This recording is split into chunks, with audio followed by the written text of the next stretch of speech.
7 cara sederhana bantu ekonomi keluarga tanpa mengorbankan waktu anak sebelum lanjut. Yuk klik tombol subscribe dan share serta like biar nggak ketinggalan video terbaru dari kami. Dan kalau kamu suka, bisa klik tombol thank atau terima kasih di kanan bawah ya. Dan juga kalau kamu punya ide tema video berikutnya, langsung aja tulis komen di bawah ya. Yuk kita lanjut lagi. Pernah nggak sih kamu duduk sendirian sebentar, entah itu di dapur, di kamar, atau di ruang tamu yang sudah mulai sepi, terus tiba-tiba kepikiran begini, aku ini sebenarnya pengen bantu ekonomi keluarga.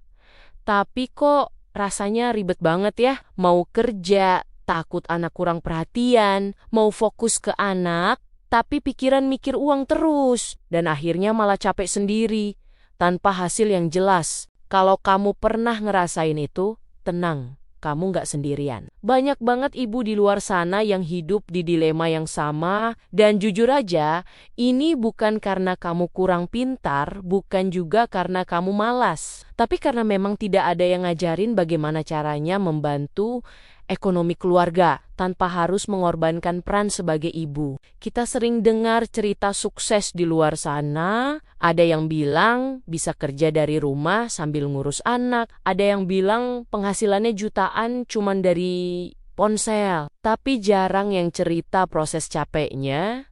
Jarang yang jujur soal nangisnya, jarang yang cerita betapa berantakannya hidup di awal. Hari ini aku mau cerita dengan jujur. Bukan buat pamer, bukan buat sok pintar, tapi buat nemenin kamu yang mungkin lagi ngerasa sendirian di fase ini. Kita mulai dari cara pertama. Cara pertama adalah memanfaatkan waktu kecil yang sering kita anggap tidak berarti. Banyak ibu mikir kalau mau mulai sesuatu harus punya waktu panjang, harus ada waktu luang berjam-jam. Padahal kenyataannya, waktu panjang itu jarang banget ada. Yang ada justru waktu kecil-kecil yang sering kita buang tanpa sadar. Misalnya waktu anak tidur siang, kadang cuma 1 jam, kadang malah kurang. Atau waktu nunggu cucian selesai, atau waktu malam pas semua sudah tidur dan rumah mulai sunyi. Waktu-waktu seperti ini sering kita pakai buat scroll tanpa tujuan. Sambil bilang dalam hati, capek banget hari ini. Padahal, kalau waktu itu dipakai sedikit saja untuk hal yang produktif, dampaknya bisa terasa, bukan langsung besar, tapi terasa. Contohnya ada ibu yang awalnya cuma pakai waktu tidur siang, anak buat nulis pengalaman sehari-hari. Awalnya cuma curhat, lama-lama jadi konten. Lama-lama ada yang baca, lama-lama ada yang tertarik kerjasama. Ada juga yang cuma pakai waktu malam buat balas pesan orang yang tanya soal produk yang dia pakai sendiri. Tidak jualan keras, cuma cerita pengalaman jujur. Pelan-pelan, ada pemasukan, bukan karena dia jenius, tapi karena dia konsisten pakai waktu kecil yang sebelumnya dianggap tidak ada nilainya. Cara kedua adalah memanfaatkan hal yang sudah kamu lakukan setiap hari. Ini penting banget karena banyak ibu merasa tidak punya keahlian apa-apa. Padahal kenyataannya, justru yang kamu lakukan setiap hari itu bernilai. Contohnya masak, banyak ibu merasa masak itu hal biasa. Padahal buat orang lain, itu ilmu. Cara mengatur menu seminggu, cara masak hemat, tapi tetap enak. Cara nyiasatin uang belanja yang pas-pasan. Ada ibu yang awalnya cuma share menu harian di grup kecil. Lalu ada yang nanya resep.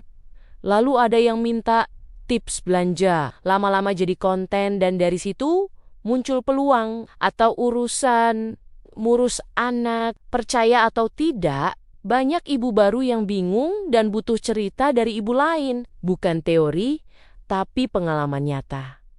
Cerita soal anak susah makan, soal anak tantrum, soal capek mental, itu semua sangat relate. Kadang kita ngerasa hidup kita biasa saja, padahal justru yang biasa itu yang paling dicari orang. Cara ketiga adalah berhenti menuntut diri sendiri untuk sempurna. Ini bagian yang paling susah, karena sebagai ibu, kita sering merasa harus bisa semuanya. Harus rapi, harus sabar, harus pintar ngatur uang, harus jadi ibu yang ideal. Padahal kenyataannya tidak ada yang benar-benar ideal. Semua belajar sambil jalan, termasuk ibu-ibu yang sekarang terlihat sukses. Ada yang dulu jualannya sepi, ada yang dulu sering nangis karena capek, ada yang dulu bingung harus mulai dari mana. Bedanya cuma satu, mereka tetap jalan meski belum siap. Tidak apa-apa kalau belum jago.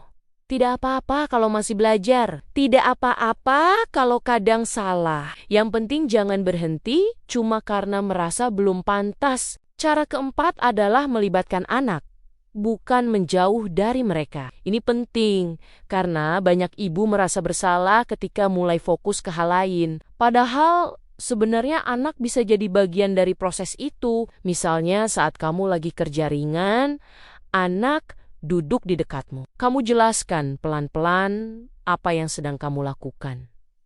Tanpa disadari, mereka belajar tentang tanggung jawab. Mereka melihat ibunya berusaha. Ada ibu yang ngajak anak bantu hal kecil, ambilin barang, nemenin sebentar, atau sekadar duduk di samping. Anak tidak butuh kita sempurna.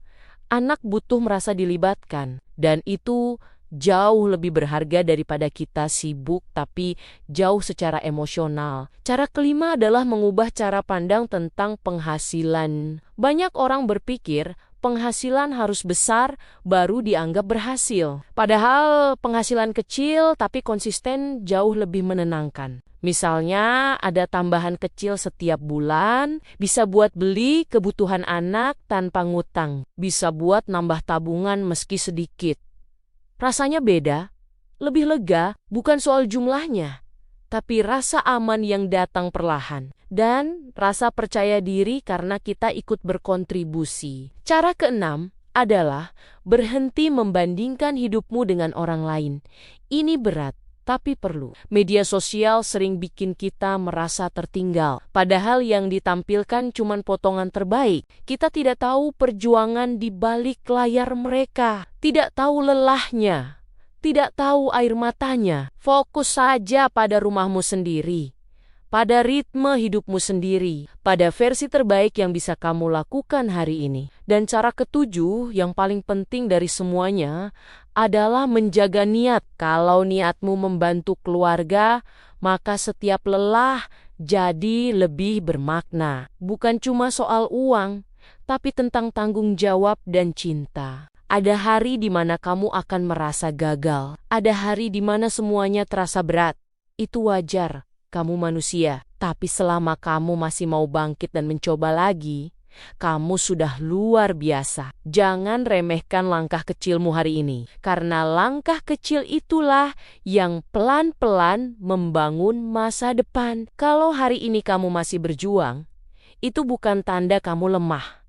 Itu tanda kamu peduli, dan ibu yang peduli adalah ibu yang hebat. Semoga cerita ini bisa jadi teman buat kamu, bukan untuk menggurui, tapi untuk menemani, supaya kamu tahu kamu tidak sendirian. Dan semoga suatu hari nanti kamu bisa melihat ke belakang dan berkata pada diri sendiri, ternyata aku kuat juga ya. Ternyata aku bisa sejauh ini. Kalau kamu merasa cerita ini dekat dengan hidupmu, simpan saja. Barangkali suatu hari kamu butuh diingatkan bahwa semua perjuangan ini ada artinya dan kamu pantas bangga pada dirimu sendiri. Demikian cerita kita kali ini. Sampai ketemu lagi di episode berikutnya. Tetap semangat ya!